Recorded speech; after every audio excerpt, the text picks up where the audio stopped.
በዓለማችን ከሚነገሩ በርካታ ቋንቋዎች ውስጥ የራሳቸው ፊደል ያላቸው ጥቂት ቋንቋዎች ይገኛሉ። ከነዚህ ቋንቋዎች ውስጥ ደግሞ ግዕዝ አንዱ ነው። በአፍሪካ በሺዎች የሚቆጠሩ ቋንቋዎች ይነገራሉ። ነገር ግን የራሱ ፊደልና የፊደሉ አናባቢ ያለው ብቸኛው ቋንቋ ግዕዝ ነው። ሰላም ጤና ይስጥልን፣ እንደምን ሰንብታችኋል? ምድረ ቀደም ግጥም በመሰንቆ መሰናዶ የተለያዩ ፕሮግራሞችን ሸክፎ ወደ እናንተ የሚያደርስበት ሰዓት ላይ ተገናኝተናል። እስከ ፕሮግራማችን ፍጻሜ ድረስ አብራችሁ ነው።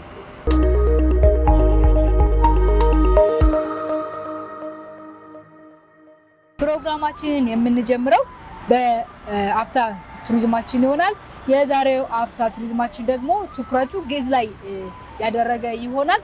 በፕሮግራማችን ላይ ያላችሁን ሀሳብ አስተያየት በፌስቡክ ገጻችን አድርሱን። ፕሮግራሙን ተከታተል እንመለስ።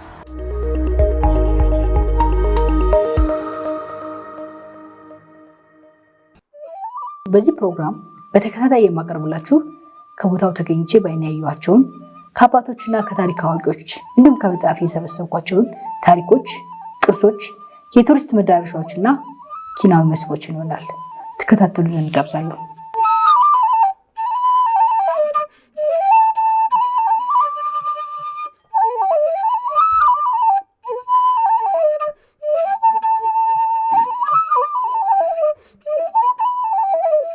በ15ኛውና በ16ኛው መቶ ክፍለ ዘመናት የኢትዮጵያ የሥነ ጽሑፍ ቋንቋና የንግግር ቋንቋ ሆኖ አገልግሏል። ያ ወቅት በተለይም ለሥነ ጽሑፍ ዘርፍ ወርቃማ ዘመን እየተባለ እንደሚጠራ ይታወቃል። በዚህ ወቅት የባህል መድኃኒቶች ምርምርና ትግበራ የተስፋፋበትም ዘመን ነበር። የምናወራው ታሪካችንን፣ ፍልስፍናችንን፣ ደጎማችንን ሁሉ አጠቃላይ ማንነታችንን ሸክፎ ስለያዘው ቋንቋ ግዕዝ ነው። ለመሆኑ ግዕዝ ምንድን ነው? ያው እንግዲህ ምንድነው ለሚለው ያው ቋንቋ ነው። ሀገራዊ ህዝባዊ የነበረ ቋንቋ ነው እና በዚህ እንደ ኢትዮጵያ አውድ ቀደምት ከሚባሉት ቋንቋዎች አንዱ ወይም ደግሞ በዚህ በአፍሪካ ቀንድ አፍሮ ኤዥያቲክ ከሚባል ትልቅ የቋንቋ ግንድ የተገኘ እንደሌሎቹ ቋንቋዎች በዚህ አካባቢ የሴም ቋንቋ ቤተሰቦች አሉ፣ የኩሽ ቋንቋ ቤተሰቦች አሉ። ወደ ላይ ስነት ደግሞ የበርበር የምን እያሉ ይሄዳሉ እስከ ግብጽ ድረስ የኮፕቲክ ቤተሰብ የሆነው እና እንግዲህ ግዕዝ ማለት በዚህ በአፍሪካ ቀንድ ሲነገሩ ከመጡ የጥንት ቋንቋዎች አንዱ ነው። የአፍ መፍቻ ቋንቋ ሆኖም የስራ ቋንቋ ሆኖም የስነ ጽሑፍ ቋንቋ ሆኖም በዚች ሀገር ትልቅ ስራ የተሰራበት ቋንቋ ነው።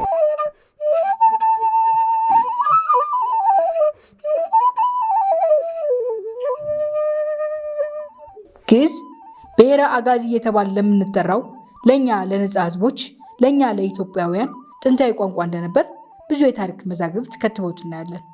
መወለድ ማደግና መሞት በቋንቋ ዑደት ውስጥ የተለመደ ያለ ቢሆንም ግዕዝ ግን በመልክ የሚመስሉትን እርሱን መስለው ከእርሱ የወጡ ትግርኛ ቋንቋንና አማርኛ ቋንቋን ወዷል። ይሄ ቋንቋ ደግሞ ቋንቋ ከቋንቋ ተወለደ ባይባልም በሀገራችን ውስጥ ለሚነገሩ የሴም ቋንቋ ቤተሰቦች ለምሳሌ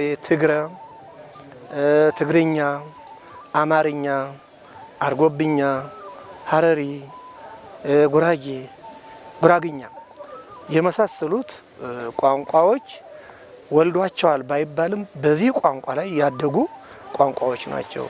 አማርኛ እኔስ ራሴ ስላጠናሁት አንድ መዝገበ ቃላት የሰራሁት አለና ወደ 18000 ቃላት አለው። ከዚያ ውስጥ 52 ከመቶውን ከግዕዝ ቋንቋ እንደተዋሰ ያረጋገጡበት ስራ አለኝና እንግዲህ እነዚህ ሁሉ ቋንቋዎች ያደጉበት ትልቅ ቋንቋ ነው። ሊቃውንት ሲያስረዱ ከፊደሉ ጀምሮ እስከ ቋንቋው ድረስ ግዕዝ አመለሸጋ ጠባይ መልካም ነው ይላሉ። የግዕዝ ቋንቋ የስነ ምግባር ቋንቋ ነው ማለት ይቻላል። በማለት ካሉን የስነ ጽሑፍ ሀብቶች ሁሉ በስነ ምግባር ላይ የተመሰረቱ ናቸው እና የኢትዮጵያ ሕዝብ ስነ ምግባር የስነ ምግባር ሕዝብ ነው። የኢትዮጵያ ሕዝብ እንዲህ አሁን እንደምናየው አያድርገውና ከዚያ በፊት የነበረው በጣም የታወቀና በግዕዝ ስነ ጽሁፍ ላይ የተገነባ ስነ ምግባር ነው። ይሄ ብዬ አሁን ሁሉንም ዘርዝሬ ስነ ምግባሩ ልነግርሽ አልችልም። ግን ይህንንም ሲያብራሩት ፊደላቱ ውጥንቅጥ የሌለባቸው ራሳቸውን ችሎ መቆም የሚችሉ ሲሆኑ የሚነበበው የሚጻፍ የተጻፈው የሚነበብ ርዕቱ ወይም ቀና ቋንቋ መሆኑን ያስረዳሉ። ከ450 ዓመተ ምህረት አካባቢ ጀምሮ አናባቢ እንዲኖረው ተደርጓል እና እንደዚህ ሀሁ ሂሃ ሄሆ የሚሉት ከዚያ በኋላ መጽሐፍ ቅዱስን ለመተርጎም በሚያስፈልግበት ጊዜ እና ሌሎችንም ሁለት ለምሳሌ ፐና ጰን ከውጭ ተውሶ መጽሐፍ ቅዱስን ለመተርጎም በሚያስችል ሁኔታ መደራጀቱ ይታወቃል ማለት ነው።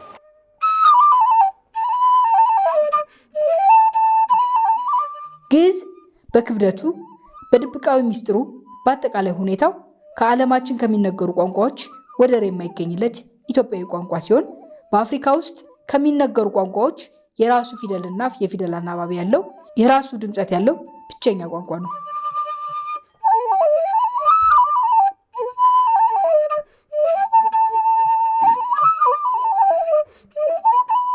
ግዕዝ ለስነ ምግባር ግንባታ ትልቅ ሚና እንዳለው ጥናቶች ያስረዳሉ።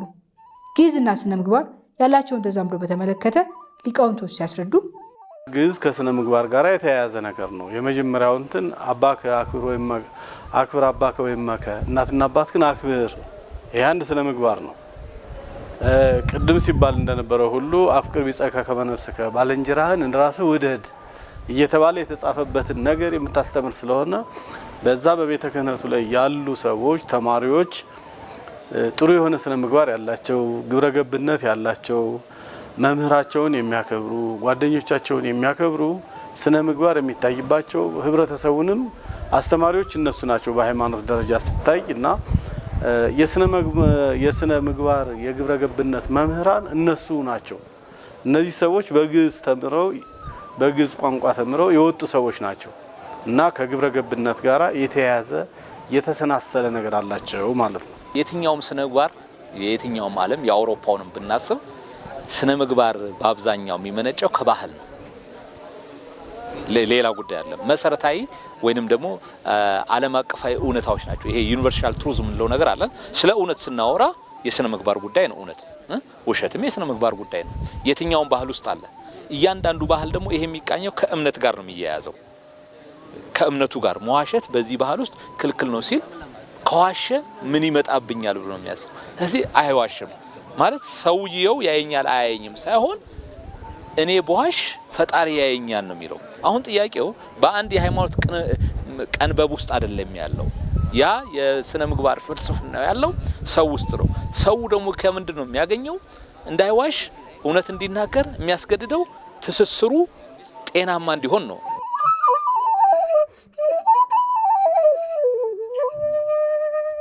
በአብዛኛው የትግርኛ ቋንቋና 52% የአማርኛ ቋንቋ ጎደሏቸውን የሞሉ ከግዕዝ ቋንቋ እየተዋሱ ነው። እነዚህ ቋንቋዎች የግዕዝን ፊደል ተጠቅመው አገልግሎት ላይ የዋሉ ናቸው።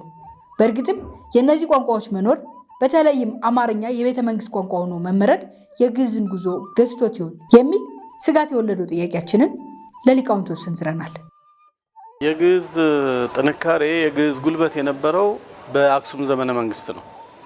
የአክሱም ዘመነ መንግስት በአማርኛ እስከ ተቀየረ ድረስ ወደዚህ ወደ ሰሎሞናዊ ስርወ መንግስት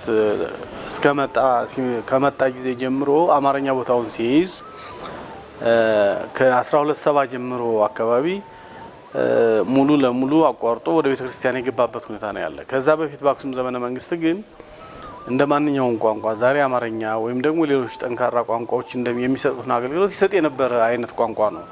ተጽፎበታል፣ ይካሰሱበታል፣ ፍርድ ይሰጥበታል፣ ደብዳቤዎች ይጻፉበታል፣ ነገስታት ይለዋወጡበታል። እንዲህ አይነት ማንኛውም ቋንቋ ሊሰጠው የሚችለውን አገልግሎት ይሰጥ የነበረ ቋንቋ ነው። የአክሱም መንግስት ሲዳከም አብሮ ተመልሶ የተዳከመ አይነት ነገር ነው የሆነው እና ከዛን ጊዜ ጀምሮ በቤተ ክርስቲያን አካባቢ ሆነ።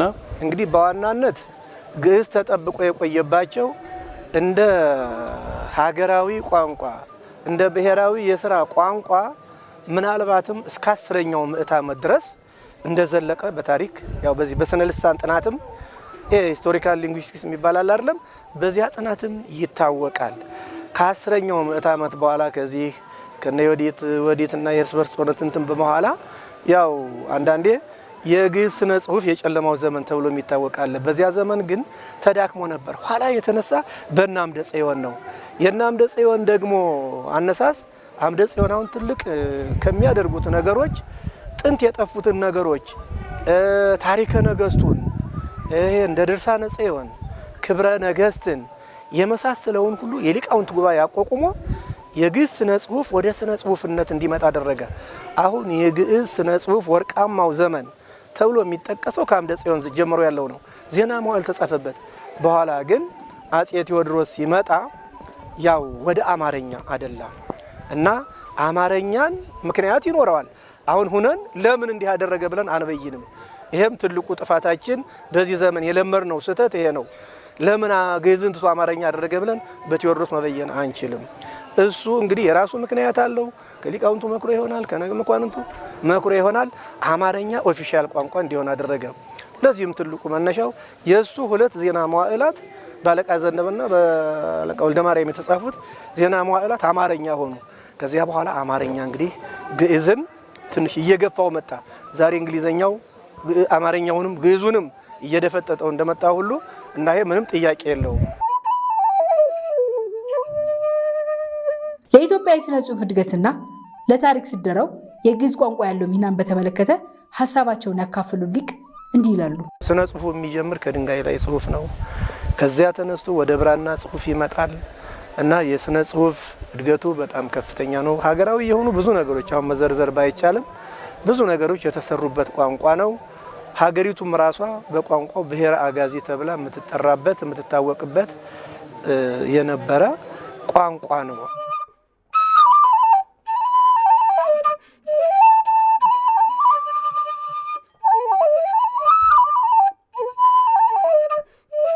ብዙሃን የግዕዝ ቋንቋን ከኢትዮጵያ ኦርቶዶክስ ተዋሕዶ ጋር አያይዞ ግዕዝ የቤተ ክርስቲያኗ ቋንቋ እንደሆነች ሲነገር ይደመጣል።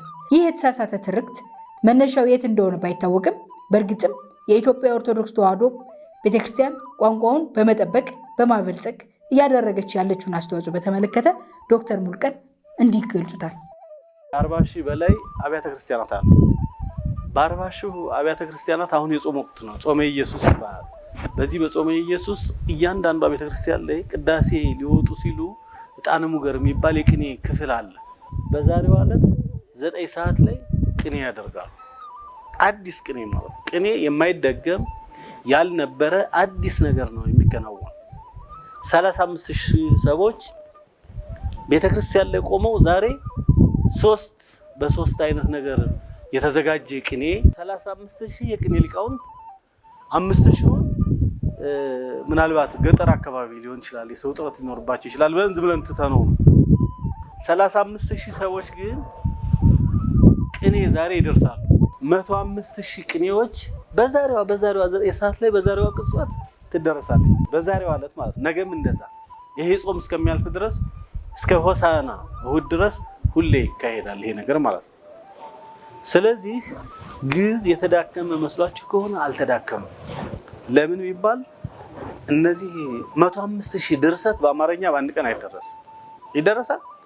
አይደረስም። አይደለም በአማርኛ ሌላ አደገ በሚባለው በእንግሊዝኛም በአንድ ቀን 105000 ይካሄዳል ብዬ አላስብም። በዚህ ቅጽበት ማለት ነው። ግዕዝ ለቤተ ክርስቲያን አገልግሎት ብቻ የማይውል ቋንቋ ከነበር ትርክቱ ከየት መጣ? የምርም ግዕዝ የቤተ ክርስቲያን ቋንቋ ነው ወይ? ሲጀመር ሃይማኖት የራሱ የሆነ ቋንቋም የለውም። በየትኛውም ቋንቋ ሃይማኖት ይገለጻል። የፈለገሽውን ቋንቋ ተናገሪ፣ አምላክሽ የምታመልኪው ይሰማሻል ተብሎ ነው የሚታመነው። ከዛ ውጭ ግን የቋንቋ ችግር ያለበት አምላክ ካለ እሱ አምላክ አይደለም፣ መስማት አይችልም ማለት ነው። ደካማ ነገር ነው፣ ስህተት አለበት ማለት ነው።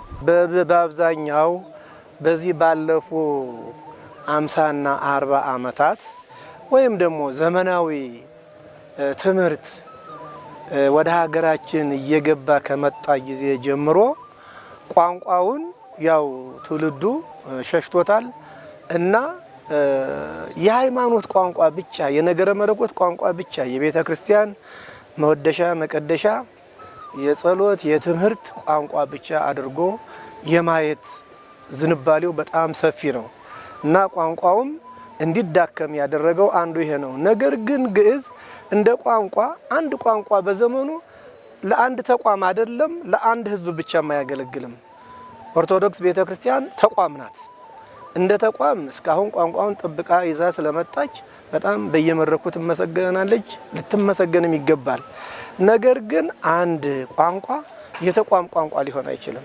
የህዝብ ነው ቋንቋ። መጀመሪያ እኮ ከህዝብ እኮ ነው የሚመጣው እኮ። አፍ መፍቻ ቋንቋ ሆኖ እያደገ ወደ ስነ ጽሁፍ ቋንቋ ይመጣልና የስነ ጽሁፍ ቋንቋ ሆኖ በነበረበት ዘመን ብዙ የሃይማኖት መጻሕፍት በትርጉም ስራም በወጥ ድርሰትም እንደ ቅዱስ ያሬድ የዜማ ድርሰቱን በግዕዝ ቋንቋን የደረሰው ድጓውን፣ ዝማሬውን፣ መዋሥዕቱን፣ ቅኔውን፣ ሌላውን ሁሉ ሃይማኖታዊ ነገሩ እንዳለ ሆኖ ዛሬ እኛ ፈልገን ማግኘት ወይም ደግሞ ማጥናት ተስኖን ነው እንጂ የግዕዝ ቋንቋ ለፍልስፍናና ለስነ ምግባር ትልቅ ድርሻ ነው ያለው። በሃይማኖት አንጻር ብቻ አይደለም። ዛሬ ለምሳሌ የቀረበውን አንደኛውን ካነሳን እነ የዘርዓ ያዕቆብ ፈላስፋውና ወልደ ሕይወት ተማሪው ይጠይቃሉ። ሃይማኖትን ራሱ ጥያቄ ውስጥ ይከታሉ ማለት ይተቻሉ። የሰዎችን የእምነት ስርዓት ራሱ አካሄድ ራሱ ይተቻሉ ማለት አልተገደቡም ማለት ነው። ለአእምሮ ነው እድሉ ነው የሰጡት። ማን ነው ፈጣሪ? ከነከሌ ይሄኛው ነው እውነት ይሉኛል፣ እነከሌ እውነት ይሄኛው ነው ይሉኛል። የትኛው ነው እውነት? እውነትስ ምንድነው እያሉ ነው የሚጠይቁት። ይቀጥላል ማለት ነው። አረብኛን የሙስሊም እምነት ተከታዮች ብቻ ቋንቋ ነው ብለን እንደማንወስደው ሁሉ እንግሊዘኛን በብሔርና ሃይማኖት እንደማንወስነው ሁሉ ግዕዝንም ከእምነት ብቻ ጋር አያይዘን እንዳናነሳ የሚያደርጉን በርካታ የታሪክ ምስክሮች ውስጥ ከዳግማዊ አጤ ቴዎድሮስ በፊት የነበሩ ነገስታቶች ለውጭ ግንኙነት የሚጠቀሙት ጦማር በጊዜ የተከተበ ዜና መዋዕላቸውን በጊዜ የተጻፈ ከሃይማኖት አስተምሮት ውጭ ያሉ እንደ አንገረ ፈላስፋን ጨምሮ በርከት ያሉ የስነ ጽሁፍ ስራዎች በግዕዝ ቋንቋ የተጻፉ መሆናቸውን ማየትና መመርመር በቂ ማስረጃ ነው። ወደፊት ተራምዶ በስነ ምግባር አርቆ ዓለምን መርምሮ ዳብሮና ጎልብቶ ወርቃማ የተባለውን የስነ ጽሁፍ ዘመን ወልዷል። ግዕዝ መርማሪ፣ ጠያቂ፣ ግብረ ገባዊ ነው ስንል ሚስጥራቱን ሰምና ወርቅ በተሰኙ ቅኔ ለብጦ የሚያቀርብ መሳጭ የቋንቋ ዘርፍ ስለሆነ ነው። ግዕዝ ከሃይማኖት ያልተለጠፈ ለሀገር ልማት ለሀገር ግንባታ ትልቅ አስተዋጽኦ የነበረው ዛሬም ቀደምት ጥበቦቻችንን ቀደምት እውቀቶቻችንን በጉያው ሸሽጎ የያዘ ቋንቋ ስለመሆኑ ብዙሃን ይናገራሉ። ሕክምና ጥበብ ነው። ሕክምና ጥበብ ከሆነ ሰዎች በሕክምና ኖረዋል። ለዘመናት ኢትዮጵያ ውስጥ የነበረው ኑሮ በሕክምናም ተቃኝቷል። ያ ሕክምና ግን አገር በቀል እውቀት ነበር። ሰዎች እግራቸው በዘመናዊ በተባለው ጥይትም ተመቶ ነገር ግን በቅጠል አማካኝነት ያ የተበሳው ነገር በአንድ ጊዜ ሲደፈን መጽሐፍቶቻችን ላይ አይተናል። ይሄ ጥበብ እውቀት ከየት ነው የመጣው? ምንድነው ነገሩ? ካልመረመርን እነዚህን እውቀቶች የት ነው የምናገኘው? በግዕዝ መጽሐፍቶች ውስጥ አሉ።